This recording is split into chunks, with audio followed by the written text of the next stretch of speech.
guushii ugu weyneed ayay Somaliland gaartay xogtan iga laygaray iga sheergaray arintii visa oo ay Somaliland markaasi fashishay ayaynu halkan kula wadaagi doonaa muuqaalkan waa in aad meel fog gaarsiisaan shacabka reer Somaliland guushan iyo waliba waxa ay markaasi uga dhigan tahay ayaynu halkan idin kula wadaagi doonaa muuqaalkan laygaray dacwadda culus ee markaasi laga gudbiyay madaxweyne Xasan Sheekh Maxamuud iyo xukuumaddiisa waa kuwee dawladaha xilligan dacwaddaasi iyagu markaasi qaadaya maxaa xilligan ka dhalan kara arintaas iyo guusha ugu weyn ee madaxweyne Cabdiraxmaan Cinro uu ka gaaray dhinaca diblomaasiyadda ayaynu halkan kula wadaagi doonaa waayahay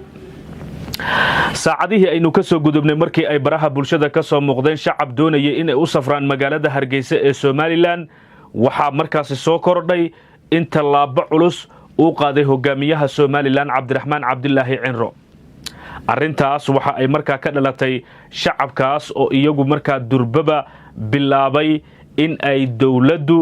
xilligan ku dhiirigeliyaan talaabooyinka ay markaasi qaadayso gaar ahaan dhinaca diblomaasiyadda muuqaaladaas oo baraha bulshadu ay shacabka aad iyo aad iyagoo qiiraysan hadallo ay kula wadaageen madaxda Somaliland kadib maxaa dhashay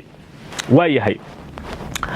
madaxweynaha Somaliland Cabdiraxmaan Cinro waxa uu markaasi warqad culus u qoray dhinacyada dawladaha Ingiriiska iyo waliba Mareykanka taas oo markaa ku wajahan sida xilligan loo siyaasadaynayo arrimaha socdaalka waxaase markaa muddooyinkii ugu dambeeyay Somaliland walaac xooggan ay ka muujinaysay sida arinta visa oo gaar ahaan siyaasiyiin badan oo deegaanadaasi ka soo jeeda iyagu ay markaa tilmaameen in qoyska madaxweyne Xasan Sheekh Maxamuud ay ka sameynayaan dhaqaale aad u badan gaar ahaan gabar u dhalay madaxweyne Xasan Sheekh Maxamuud oo lagu magacaabo Jihaan Xasan Sheekh Maxamuud iyadoo ay markaasi fikradan ay la timid iyadoo oo markaasi doonaysa in adduun lacageed ay ka samayso dadka u kala safraya gudaha Soomaaliya dal iyo dibadba iyagu markaasi isaga kala gooshaya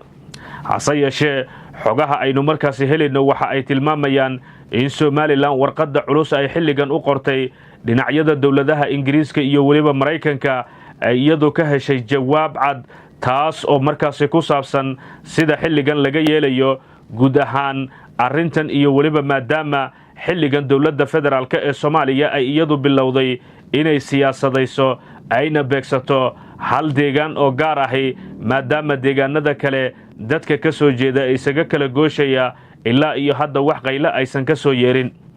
madaxweyne Cabdiraxmaan Maxamed Cabdilaahi Cinro waxa uu markaasi qaadayaa talaabooyin u muuqda kuwa uu markaasi ka guulgaari karo arintan visa oo siyaasadaysan sida dhinacyo kala duwan oo siyaasiyiin ahi iyagu ay xaqiijiyeen shacabka deegaanadaasi waxa markaa laga raali geliyay cawaaqib xumada markaasi ka dhalatay amarada qaldan ee dawladda federaalka ee Soomaaliya xilligan kaga imaanayay gaar ahaan dawladaha ay dadkaasi ka soo safrayeen ayaase lagu wargeliyay in arintan ay markaa u baahan tahay in si dhab ah looga fikiro maadaama ay tahay arin aad u siyaasadaysan waayahay Cabdiraxmaan Cinro waxa uu markaasi sameynayaa xilligan dholotus aad cajiib u ahi waxa uu shacabka deegaanadaasi tegaya ee ka soo jeeda iyagu qurbaha dib uga soo laabanayo si ay markaa waqti ula qaataan qoysaskooda maadaama sanadka cusub ee fooda inagu soo hayo bil iyo maalmo ay xilligan ka harsan tahay waxaase xilliyadan oo kale dadka ka imaanaya qurbaha badankood ay tagaan magaalooyinka Somaliland kuwaas oo iyagu doonaya in waqtiyo kala duwan ay la qaataan qoysaskooda balse Cabdiraxmaan Cinro waxa uu markaasi sheegay in maalmaha soo socda talaabooyin kale oo guul ahi la qaadi doono adeegana Somaliland uusan markaasi qusayn waxaase muddooyinkii ugu dambeeyay siyaasiyiinta deegaanadaasi ka soo jeeda ay iyagu dhaliilo xooggan warbaahinta u marinayeen xukuumadda madaxweyne Xasan Sheekh Maxamuud taas oo iyadu xilligan abeegsanaysa dad gaar ahi sida ay bayaankoodii hore ay markaasi ku soo saareen dawladaha Ingiriiska iyo waliba Mareykanka waxa ay xilligan markaasi qaadi doonaan talaabooyin u muuqda in baaritaan dhab ah lagu sameyn doono adeegan maadaama Somaliland ay iyadu markaasi gudbisay nuqullo ku saabsan arintan oo iyadu ay markaasi sheegtay in loo baahan yahay in si guud ah baaritaan culus loogu sameeyo maadaama la siyaasadeeyay arrimaha socdaalka ee shacabka isaga kala gooshaya dal iyo weliba dibadba.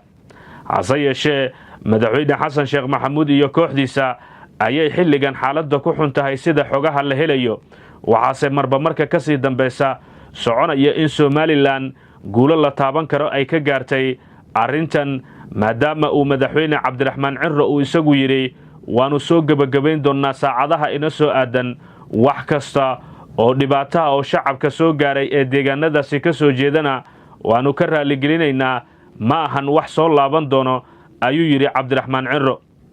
arrimaha ugu waaweyn ee xilligan la shaacinayo waxaa qayb ka ahi durbaba in xilligan xukuumadda federaalka ee Soomaaliya ay iyadu xilligan dhinacyada wakiilada beesha caalamka ay ku cadaadinayaan in laga fikiro qorsho si Somaliland xaalad kale iyadu markaasi loogu abaaro oo kiiskan ku saabsan. wasiirka wasaaradda duulista iyo garoomada ee Somaliland waxa uu markaasi yidhi wax kasta oo amarro qaldan shacabkeenna uga imaanaya